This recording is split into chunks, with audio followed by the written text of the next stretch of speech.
Hi, welcome to Our Small Table. Today we're making Fiesta chicken Kiev, which is another great summer recipe because it cooks entirely in the microwave.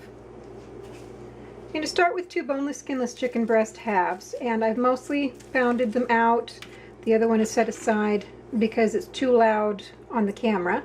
But as always, you take the flat side of your mallet, not the tenderizing side, and sandwich the chicken breast half in between 2 layers of cling film and pound. You want to try and slide it off as you pound because the force has to go somewhere, and that way you're directing the force of the mallet where you want it to be. As I said, I've already mostly pounded this one out. So we'll go ahead and pull off the cling film and set the chicken aside for the next step.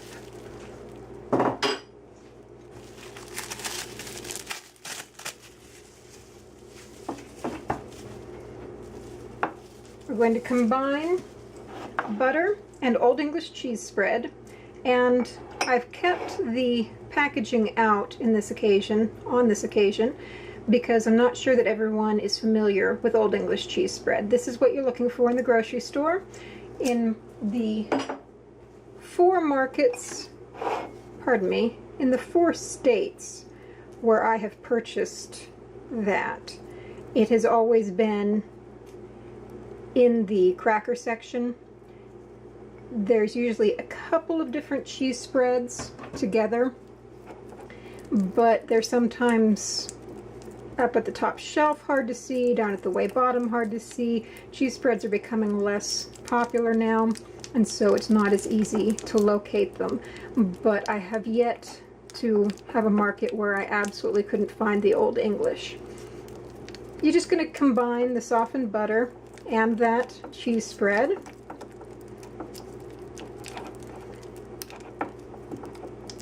And then I'm going to add a couple things to this.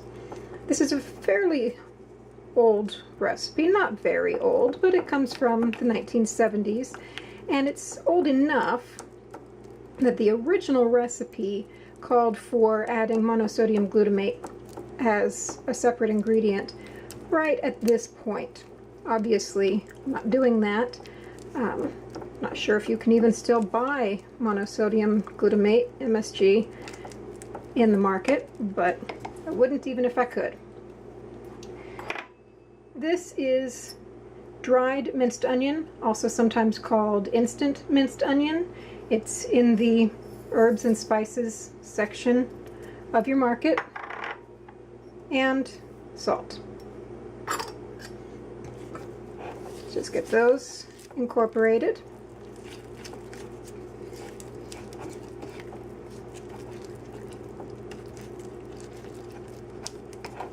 And then we're going to add diced green chilies from a 4-ounce can.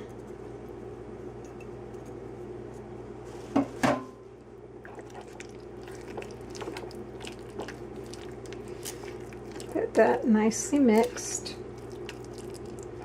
Now this is the filling for both of my chicken breast halves, but I'm only going to demonstrate the process on one. So in this case, we'll just split it pretty much in half and spread the filling onto our chicken. We're going to be rolling this up. So you want the filling to go pretty far out on the breast so that you don't have a bunch of bites of chicken that don't have any of that filling, but you don't want it to be too far out or it'll ooze out the sides while it's cooking. I'm going to set this chicken aside for another moment. Our coating is a cheese cracker base, Cheez-Its, and there's several ways you can crunch these up. You can do it in a food processor if you like. I find that it takes almost more time to clean the food processor than it does for me to crunch these up myself. I usually start when they're whole by just using the heel of my hand, and that's how this section got broken up. This section you can see is already a little bit more crumbly. There are a couple of ways of achieving that. Since you've already got your mallet out, you can pound it. My experience, that actually takes kind of a while. I like to use a rolling pin. Make sure that when you do this, you roll away from the corners. If you roll towards the corners, there's only so much pressure that your bag can handle. It'll split, and then you'll have crackers everywhere. And they also pile up on top of each other, and you'll find that you have large chunks that aren't getting turned to crumbs because only the top section is being affected by the roller. Once you feel that it's broken up as much as you would like for it to be, you want to put it in a shallow dish. I love pie pans for any sort of dipping purpose, and I save them when I get a pie from a restaurant or when I order a dessert from a pizza place. But if they have these scoring marks on them where something has been cut, you can only use that for non-liquid items because it has probably been punctured at least a little bit and it will leak. To these cheese crumbs, we're going to add taco seasoning mix. If you make your own taco seasoning mix, easy enough to just measure out a portion of it.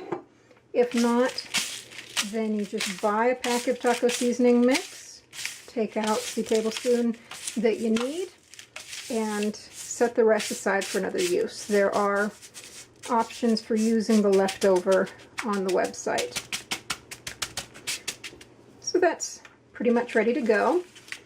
And we have, in one of our pans that does not have any scoring on it, we have some melted butter. So,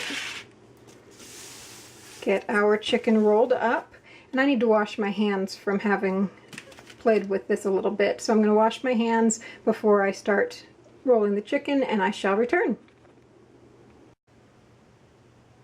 Okay, hands are washed, just in time to touch some raw chicken and wash them again. I forgot to mention that if you have leftover filling, which you probably will, it's really good mixed in with some scrambled eggs, so that's a good option for it. Just gonna get it nicely rolled up, and this is a dish that I pretty much always have to secure with toothpicks because, as you can see, it's already starting to squeeze out the filling, and I hate to lose that.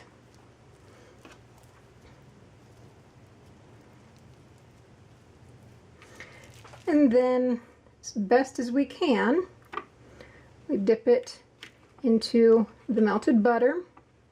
It's a little bit difficult because of the toothpicks.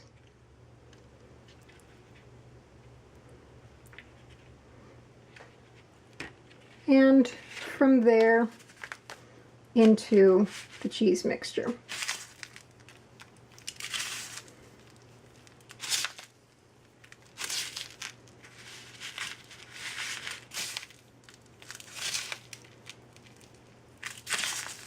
I've already rolled up my other chicken breast with the filling in it.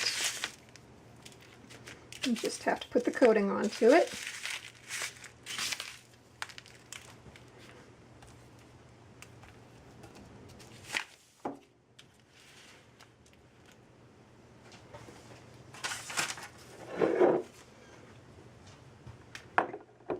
And we're going to nestle both of them into a casserole dish. Once I've gotten the other one coated, then I'll sprinkle a little bit more of the crumb mixture over the top for any spots that didn't stick very well. But I'll do that off camera because first I need to wash my hands. And then this will go into the microwave, and we'll be back when it has baked.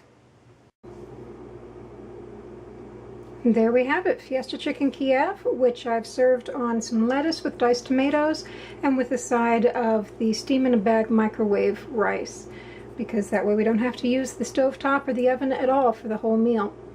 I forgot to mention earlier that while there are quite a few things that the cracker coating would taste good on, it cannot be reused, the leftovers, because it's had raw chicken in it. So the idea can be used for other dishes on the top of macaroni and cheese, things of that sort, but not the actual leftovers. Thanks for joining me at Our Small Table.